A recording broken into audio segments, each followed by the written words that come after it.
있는가 하는 제목으로 하나님의 말씀 증거하도록 하겠습니다. 오늘은 어머니 날이어서 모든 어머니들이 기뻐하고 즐거워해야 할 날입니다. 왜냐하면 어머니들이 너무나 많은 수고들을 지금까지 해왔기 때문입니다. 가정을 세우기 위해서 아이를 낳는 것부터 시작해서 너무너무 많은 수고들을 했기 때문에 이 어머니 나들, 마더스데이는 어머니들이 기뻐해야 하는 그런 날입니다. 그런데 사실 오늘 본문에 나오는 이 어머니는 오늘 기뻐할 만한 상황에 처해 있지 않습니다. 오히려 오늘 본문에 나오는 이 여인 나오미는 굉장히 큰 슬픔 가운데 있습니다. 나오미와 그의 남편은요, 이제 결혼을 해서 아름다운 가정을 만들려고 꿈을 꿨을 것입니다. 그래서 그렇게 살아가고 있었어요. 그리고 그 사이에서 아들을 둘이나 낳습니다. 그래서 베들레헴에서 행복한 가정을 이루고 이렇게 살아가는 과정이 있었는데 어느 날 그들이 살고 있던 베들레헴에 흉년이 들었습니다. 흉년이 드니까 먹을 것이 떨어진 것이죠. 밖에 나가서 음식을 구하려고 해도 구할 수가 없습니다. 여러분, 집안에 먹을 것이 떨어지고 음식이 떨어져 가면 걱정이 많아질 수밖에 없잖아요. 우리 자녀들을 먹이지 못하면 어떡하지? 하는 그런 생각이 들 수밖에 없습니다. 그래서 이 나오미와 그 남편은요, 아주 중요한 결정을 해야 했습니다. 지금 온 친족이 같이 살고 있는 이 베들레헴인데 지금 먹을 것이 없잖아요. 계속 이러고 있을 수는 없잖아요. 그래서 중요한 결정을 해야 했는데 그것이 뭐냐면 이 베들레헴을 떠나는 것입니다. 흉년이 진 이곳을 떠나서 음식이 있는 곳으로 우리 가족을 이끌고 가야만 해야 했던 것이죠. 그래서 그들은요, 모압 땅으로 가기로 결정합니다. 그래서 두 아들을 데리고 이 나오미와 그 남편이 가족이 이주를 한 것이죠. 마치 저희가 한국에 있다 미국에 온 것처럼 말이죠. 그렇게 온 가족이 이주를 했습니다. 모압 땅으로 갔습니다. 이 낯선 땅 모압에서 그들은 자리 잡기 위해서 힘써야 했을 것입니다. 뭐라도 일을 해서 또 돈을 벌고 음식을 구하고 자녀들을 키워야 했던 것이죠. 아마 그렇게 열심히 살았던 것 같아요. 그래서 이제 좀 안정이 될 만한 그때가 왔을 것입니다. 근데 전혀 예상치 못한 일이 벌어집니다. 바로 남편이 어느 날 죽은 거예요. 그 모압 땅에서 남편이 죽습니다. 여러분 한번 생각해 보십시오. 이국 땅에서 여기 아무도 나가 친족이 있지 않은데 남편이 죽으면 얼마나 당황스럽고 힘이 들겠어요. 이런 일은 생기지 말아야 합니다. 그런데도 불구하고 이런 일이 생기는 거예요. 제가 치렀던 장례 중에서 가장 가슴 아팠던 장례들 중에 40대 남자들이 죽었던 장례식이 되게 가슴 아팠던 것 같아요. 한 3번 정도 장례를 치렀던 것 같은데요. 갑자기 어느 날 그냥 건강했었는데 갑자기 이 세상을 떠나는 그런 상황을 직면하게 됩니다. 그리고 자녀들은 아직 어려요. 그러면 이 장례식 자체도 슬프지만 이 남아있는 아내와 이 자녀들은 어떡하나? 이 남편의 경제권만 의지하고 이 미국에 왔는데 남편이 죽으니까 이 아내와 이 자녀들은 어떡하나? 그것을 생각할 때 너무나 가슴 아프고 어떻게 대책을 세워야 하나? 어떻게 도와줘야 하나? 하면 간시 근심했던 그 순간들이 생각납니다. 이런 상황들이 벌어져요. 그러면요, 이 엄마는요, 슬퍼할 여력이 없습니다. 남편이 떠나서 너무나 슬프지만은 이 자녀들을 키워야 되니까 그렇게 슬퍼할 여력이 없어요. 당장 내가 나가서 어떻게든 일을 해야 되겠다. 어떻게든 돈을 벌어야 되겠다. 그렇게 마음을 먹을 수밖에 없는 것이죠. 아마 나오미가 그랬던 것 같습니다. 남편을 여였지만 두 아들을 키우기 위해서 몸부림치며 아마 애를 썼을 것 같습니다. 가족을 위해서 슬픔을 이기고 버텨야만 했던 것이죠. 여자 혼자 이 아이들을 키우는 것이 쉽지 않습니다. 그런데 그렇게 세월이 흘러갔어요. 그리고 두 아들이 장성했습니다. 나오미가 그 아들들이 성장하는 것만 봐도 얼마나 마음이 뿌듯했겠어요. 그래, 조금만 더 크면 되겠구나. 그러다가 어느 날 이 두 아들이요 다 커가지고 결혼을 했습니다. 며느리가 들어온 것이에요. 그러니까 나오미가 너무나 행복했겠죠. 아, 내가 수고했지만 이제 그 결실이 맺혀지는 것 같으니까 너무나 좋구나. 이 며느리들이 둘이나 들어왔는데요. 이름도 예쁜 그 오르바와 롯이 며느리로 이렇게 딱 들어왔어요. 행복한 가정이 이제 세워진 것이죠. 그 10년의 세월을 같이 살았습니다. 얼마나 좋았을까요? 아들들을 보고 며느리를 보고 얼마나 좋았을까요? 남편의 빈자리가 이제 채워졌구나 이렇게 생각했을지도 모르겠습니다. 그런데 룻기 1장 5절을 보니까 당혹스러운 일이 벌어집니다. 힘을 다해서 키웠던 이 두 아들들이 갑자기 죽은 거예요. 어떤 이유인지 설명이 나오지 않는데 이 가정을 이제 회복했다고 생각하는 이 순간에 이 두 아들이 죽은 거죠. 나오미는 참애를 써서 이 가정을 세워나가기 위해서 지키기 위해서 몸부림을 쳤을 텐데 그 순간 모든 노력이 허망하게 되었습니다. 이 여인은 상당한 고통 가운데 지금 처해 있습니다. 20절과 22절을 보니 고통당하는 나오미의 상태를 다음과 같이 표현하고 있어요. 나를 나오미라 부르지 말고 나를 마라라 부르라. 이는 장능자가 나를 심히 괴롭게 하셨음이니라. 내가 풍족하게 나갔더니 여호와께서 내게 비어 돌아오게 하셨느니라. 베들레헴을 떠났던 이유가 뭡니까? 가족을 위해서 떠난 거잖아요. 가족을 풍족히 먹이기 위해서 모압 땅으로 떠난 거였잖아요. 그런데 그 모압 땅에서 남편을 잃고 자녀들을 잃고 나니까 이제는 그 손에 뭐가 있어도 다 의미가 없게 된 것이죠. 많은 음식이 있는데 뭘 하겠어요? 먹을 수 있는 내 가족이 없는데? 많은 재산이 있는데 뭐 하겠어요? 좋은 집이 있는데 뭐 하겠어요? 내 가족이, 그것을 즐길 수 있는 내 가족이 없는데? 나오미에게는 이제 아무것도 의미가 없습니다. 이 마라라는 표현이요, 출애굽할 때 그 쓴물이 나왔던 장소를 그 마라라라고 말하지 않습니까? 그 마라라는 의미는요, 스라림이라는 표현인 거예요. 지금 나오미의 이 상태는요, 이 스라림을 그냥 안고 사는 거예요. 그 고통을요, 그냥 안고 사는 것입니다. 다른 그 무엇으로도 채워줄 수 없는 그런 상황에 처하게 된 것이죠. 이 나오미는 모든 것을 체념한 듯합니다. 나오미는 이제 모압을 떠나서요, 떠났던 그 고향 베들레헴으로 돌아가려고 하고 있어요. 그리고 이제 남편도 죽고 아들 둘이 죽었으니까 누구만 남았습니까? 며느리 둘이 남았잖아요. 근데 며느리 둘한테 이제 흩어져서 자기들의 고향으로 갈 것을 권면합니다. 8절 말씀을 보니까 이렇게 말하고 있어요. 너희는 각기 너희 어머니의 집으로 돌아가라. 이제 우리 가족은요, 이제 해산되는 것입니다. 며느리들한테 고향으로 돌아가는 것이죠. 며느리가 떠나가면 이제 나오미에게 남은 가족은 없습니다. 그냥 혼자 남게 되는 것이죠. 어찌 보면요, 나오미가 지금 가족이라는 짐을 짊어지고 지금까지 왔기 때문에 이제는요, 그 짐을 좀 내려놓고 싶은지도 모르겠어요. 이 짐이 너무 무거웠다. 우리 여기 어머니 아버지들 계신데요, 이 가족을 지켜나가기 위해서 그 버텼던 세월들을 생각하면 얼마나 그 짐이 무거웠습니까? 이제 그것 좀 내가 내려놓고 싶다. 너희들도 이제 떠나가라. 아마 이런 마음으로 말하고 있는지 모릅니다. 나오미가 그 며느리들을 설득하면서 떠나가라고 권면을 하는데요, 그 내용을 보면 좀 가슴이 짠합니다. 12절 13절에 보면 이렇게 얘기하고 있어요.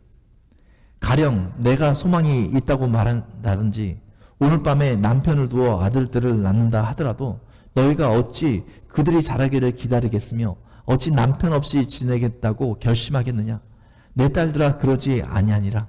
여호와의 손이 나를 치셨으므로 나는 너희로 말미암아 더욱 마음이 아프도다. 여기 보면 너희가 어찌 남편 없이 지내겠다고 결심하겠느냐. 나오미가요, 그 세월 동안 남편 없이 두 자녀를 키우면서 그 씁쓸함과 고통이 여기서 묻어나는 건 아니겠어요? 너희들은 나처럼 살지 마라. 너희들은 고향에 가가지고 새로 결혼해서 남편 두고 아이들 낳아서 잘 살아라. 나와의 연을 끊자. 그게 너희를 위한 것이다. 이 나오미의 씁쓸함이 여기에 그대로 묻어나오는 표현 아닌가 싶습니다. 이 나오미의 마음이 이해가 되지 않아요. 이해가 되지 않습니까? 그러자 이 두 며느리 중에서 오르바라 한 며느리는요, 이 눈물을 흘리면서 결국 어머니를 떠나갑니다. 이제 룻만 남은 것이죠. 그에게도 권면합니다. 오르바가 떠나갔지 않니? 이제 너도 떠나가라. 나오미가 해줄 수 있는 마지막 일은요, 이제 룻을 보내고 홀로 남는 것입니다. 이제 완전히 가정이 와야 될 그런 상황에 처해져 있습니다.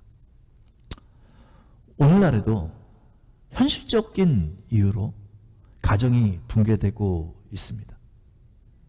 나오미처럼 남편이 죽고 자녀들이 죽고 이런 일이 벌어질 수도 있겠지만은 어떤 누군가 죽은 것도 아닌데 삶의 압박감이 너무나 크기 때문에 그것을 견디지 못하고 가정이 해체되는 많은 경우들이 있습니다.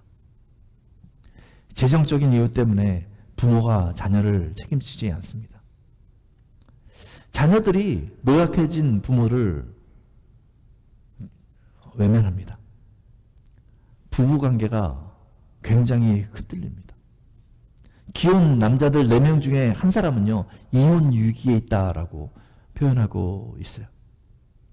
젊은이들은요, 이 가정을 지킬 자신이 없으니까요, 이 가정을 감당하는 무게가 너무 무겁다는 것을 부모님을 바라보면서 느꼈기 때문에 결혼을 안 하려고 합니다. 결혼을 해도요, 아이를 낳지 않으려고 합니다. 처음에는 누구나 다 결혼을 할 때는 아름다운 가정을 꿈꾸면서 결혼을 하려고 하잖아요. 그런데 현실을 직면하면 이 가정의 책임을 져야 하는 이 무게가 너무너무 무거운 거예요. 그래서 가정이 흔들립니다. 근데 휘청 이렇게 간신히 가정을 지탱하며 유지하고 있는 거죠. 재정적인 문제 때문에, 관계적인 문제 때문에, 건강 때문에, 전혀 예상하지 못했던 일들 때문에 그 부담을 떠안기 시작하면 내 가정, 내 집에 들어갔는데도 쉬지 못하고, 집에 앉아 있는데도 오히려 한숨, 깊은 한숨이 나오고 힘이 들고 염려 가운데 빠지다가 더는 못하겠네, 더는 내가 이 가정을 감당하지 못하겠네 하면서 포기하는 경우가 너무나 많습니다. 5월달은 가정의 달이라고 저희가 이야기하잖아요. 그런데도 오늘 이 시대를 바라보면 그 가정들이 너무나 불안합니다. 언제 어떻게 그 가정들이 무너질까 하며 염려가 되는 것이 사실입니다. 어떻게 해야 가정을 지킬 수 있습니까? 나오미도 이제 버틸 만큼 버틸 것입니다. 오르바가 떠나갔고 이제 다른 며느리 롯이 떠나가면 나오미는 그 무거운 짐을 내려놓고 고향으로 들어가서 그냥 혼자 살려고 그런 계획을 가졌던 것 같습니다. 이제 마지막으로 가족을 해산하는 그 단계만 남아 있습니다. 그래서 나오미가 롯에게 너도 떠나가라 이렇게 권면했습니다.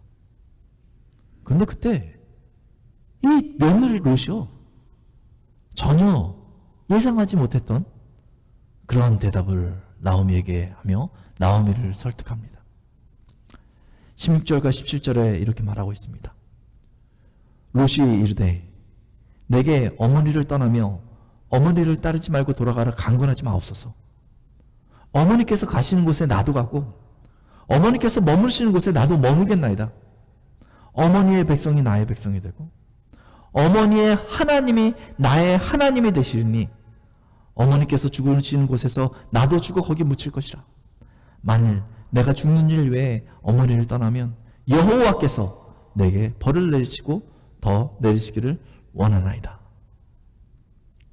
이 룻의 고백을 곰곰이 살펴보다 보면요, 이 가정의 중심이 어디에 있는지를 확인할 수 있는 것입니다.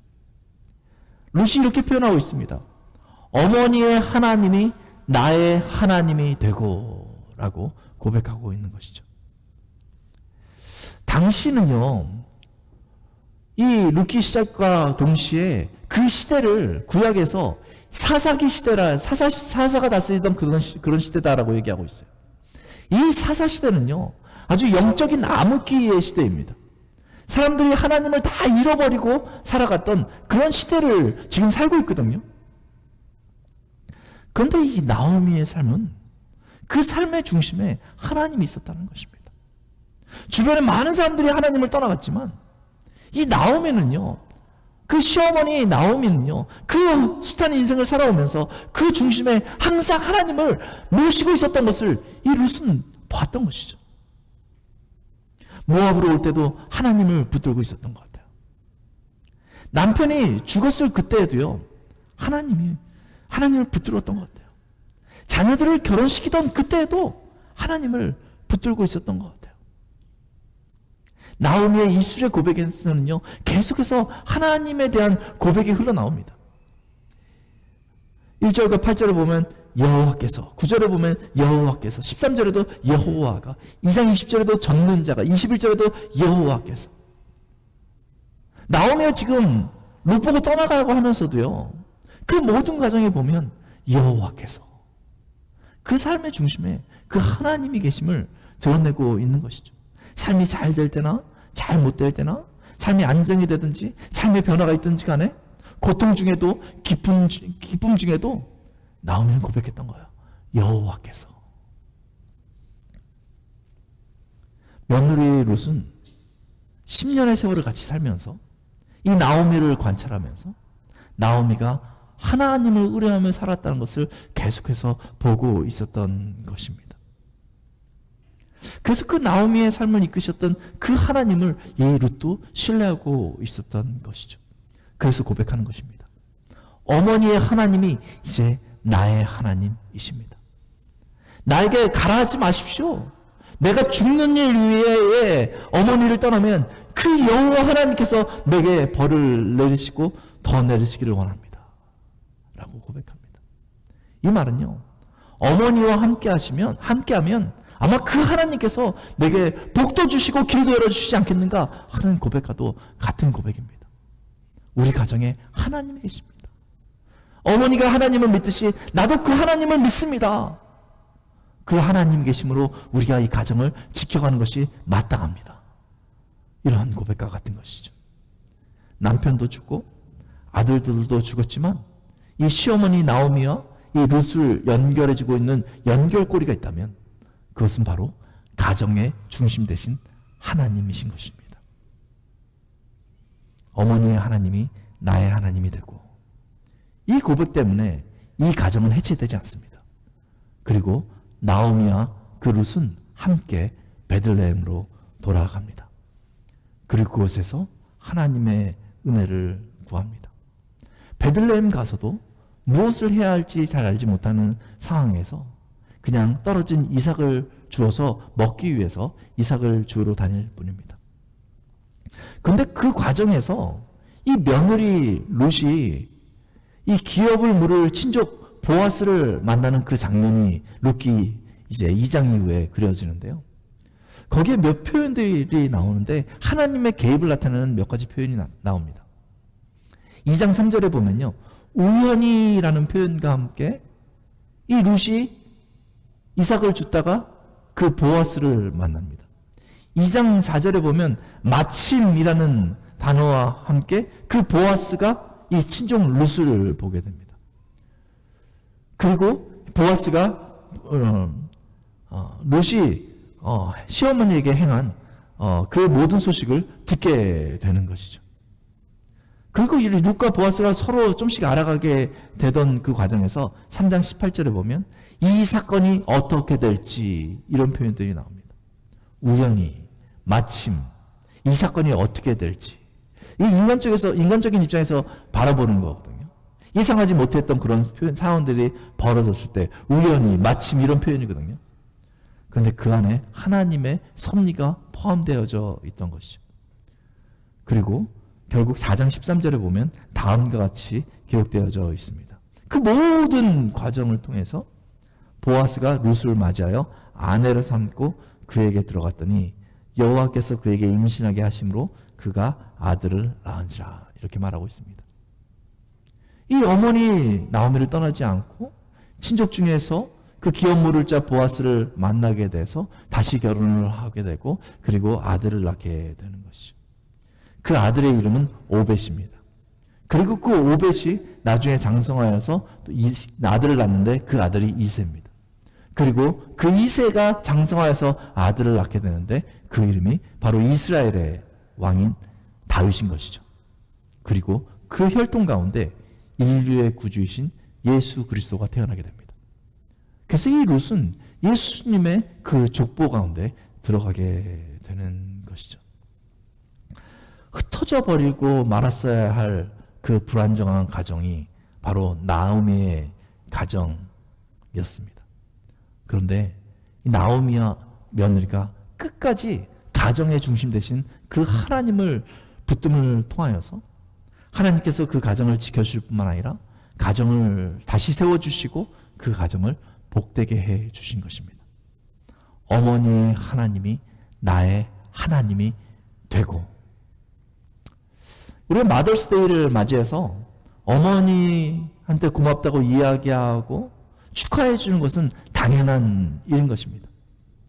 그런데 이 가정을 생각할 때 더 중요한 일이 있다면요, 이 마더스데이를 맞이해서 우리 가정의 중심이 하나님이 계신가를 확인하는 것이 굉장히 중요한 것입니다. 이런 고백이 있어야 됩니다. 내 남편의 하나님이 나의 하나님입니다. 내 아내의 하나님이 나의 하나님입니다. 나의 하나님이 바로 내 자녀의 하나님입니다. 내 자녀들을 믿는 하나님이 바로 내가 믿는 하나님이십니다. 이 고백같이 그 가정의 중심에 하나님이 계시면 이 가정은 해체되지 않습니다. 왜냐하면 이 땅의 모든 상황은 바뀝니다. 그 상황 가운데 우리는 우리의 감정은요 막 휘둘립니다. 그 상황에 끌려다니면 이 가정은 위기 가운데 빠질 수밖에 없는 거예요. 하지만 우리 하나님은 변하지 않으십니다. 그리고 우리 가정 가운데 계십니다. 강력한 위협을 받는 그 순간에도 가정의 구심자 대신 하나님이 계심을 고백할 때에 가정의 주인 되신 그 하나님이 그 가정을 보호하시고 결국 그 가정에 복을 주실 것입니다. 마더스데이를 맞이해서 우리가 서로 그렇게 고백할 수 있으면 좋겠습니다. 우리 가정의 중심에 하나님이 계시다. 모든 어려운 상황들은 계속 올 수 있겠지만 우리가 그 하나님을 고백함을 말미암아서 우리 가정을 지켜가자. 그때 하나님께서 우리 가정을 지켜주실 것입니다. 우리 시간에 말씀을 생각하면서 우리 같이 한번 찬양하고 같이 기도했으면 좋겠습니다.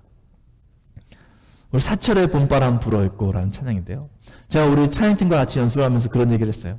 이 찬양을 하면서 가족 공동체가 이렇게 모여서 맛있는 밥을 먹는 그런 그림이 그려지실 수 있도록 우리 찬양을 했으면 좋겠다.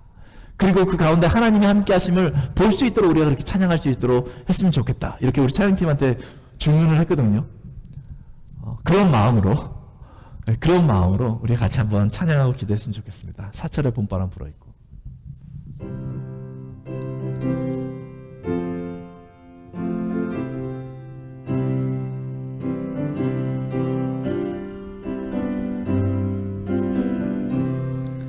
사철의 봄바람 불어있고 하나님 아버지 모셨으니 믿음의 반석도 든든하다.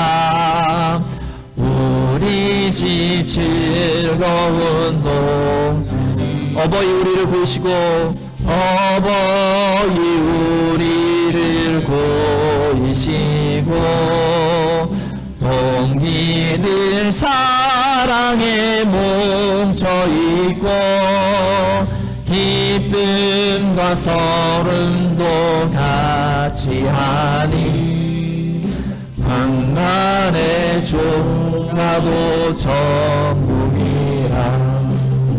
고마워라 임마누엘 예수만 섬기는 우리 집. 고마워라 임마누엘 복되고 즐거운 하루. 다 일어나서 찬양하겠습니다. 아침과 저녁에 수고하여 다같이 일하는 온 식구가 한상에 둘러서 먹고 마셔 여기가 우리의 낙원이라. 고마워라 임마누엘 예수만 섬기는 우리 집. 고마워라 임마누엘 복되고 즐거운 하루하루. 우리 시간 한번 가족을 위해서, 내 가정을 위해서 기도하는 시간 가졌으면 좋겠습니다. 여러분, 여러 가지 어려움들이 있을 때 여러분들 그 어려움을 어떻게 이겨나가고 있습니까? 상황이 지나가기를 바라는 것도 중요하지만 이 상황 가운데 하나님이 계심을 믿는 것이 더 중요합니다. 하나님, 우리 가족이 정말 하나님을 중심으로 뭉쳐지는 가족 되게 하여 주옵소서. 혹시 우리 가족에 위기가 있다면 하나님, 저희 가족의 회복시를 허락하여 주시고 어머니날을 맞이하여서 다시금 하나님을 의뢰하며 정말 하나님 기뻐하시는 가족 될 수 있도록 주님 도와주옵소서. 우리 같이 한 목소리로 기도하고 제가 기도와 축도를 마치겠습니다. 같이 기도하겠습니다. 아버지 하나님 감사합니다. 이렇게 저희가 모여서 하나님 앞에 나와서 하나님 예배를 드립니다. 하나님, 저희가 가족의 회복을 위해서 기도합니다. 하나님, 오늘날 너무나 많은 가족들이 무너져서 하나님 가족에 소망이 없는 것처럼 하나님 시대가 비춰지고 있습니다. 하나님, 짊어지고 있는 너무나 짐이 무거워서 어찌할 바 모르는 가슴들도 있습니다. 때로는 우리 가족에 왜 이렇게 어려움이 있는지 알지 못하여서 당황하는 순간들이 너무나 많습니다. 하지만 주님, 저희를 긍휼히 여겨주시고 우리가 믿는 자로서 가정을 만드시고 가정의 중심 되신 그 하나님을 온전히 의뢰하게 하여 주시고 하나님, 그 하나님을 의뢰할 때마다 이 어려운 상황들을 이겨나갈 수 있는 힘을 공급하여 주시고 하나님, 길을 내어주시고 하나님, 가정을 지킬 수 있도록 주님 우리의 마음을 새롭게 하여 주시기를 간절히 원합니다. 상한 마음이 치유되게 하여 주시옵시고 하나님 아버지, 상한 하나님 가정 공동체가 회복되어지는 은혜가 도리도 하나님 교회로부터 시작되어 줄 수 있도록 주님 도와주시기를 간절히 원합니다. 아버지 하나님, 주께서 하나님 이그러진 관계를 회복시켜 주시옵시고 하나님 아버지, 어쩔 수 없는 그 여건들을 하나님 주께서 긍휼히 여겨 주시어서 하나님의 은혜로 하나님께서 처음 만드신 공동체인 가족이 하나님 다시 회복되어지는 은혜가 있을 수 있도록 주님 도와주시기를 간절히 원합니다. 아버지 하나님, 저희를 붙잡아 주옵소서. 아버지 하나님, 은혜를 베풀어 주옵소서. 아버지 하나님, 저희 가정에 하나님의 긍휼과 은혜가 필요합니다. 이 시대에 가정을 지켜나가는 것이 너무나 어려운 것을 고백합니다. 하나님, 그 짐이 너무나 무거울 때 저희가 배회하지 않게 하여 주시고 가정을 만드시고 그 중심에 계신 그 하나님 앞에 무릎 꿇을 수 있도록 주님 도와주옵소서. 주 예수 그리스도의 이름으로 하나님 앞에 나아가는 심령들마다 하나님 긍휼히 여겨 주셔서 그 가정 공동체가 하나님을 중심으로 다시 회복될 수 있도록 길을 열어 주시옵시고 하나님, 그 짐이 너무나 무겁지 않도록 하나님 힘을 허락하여 주시옵시고 하나님, 너무나 당황하는 그 순간에 피할 길을 내어 주셔서 가정이 지탱되어져 가고 가정이 회복되어져 가고 다시 가정이 하나님께서 처음 만드셨을 때와 같이 사랑이 넘치고 쉼이 넘치는 그런 귀한 공동체로 회복되어질 수 있도록 주님 도와 주옵소서.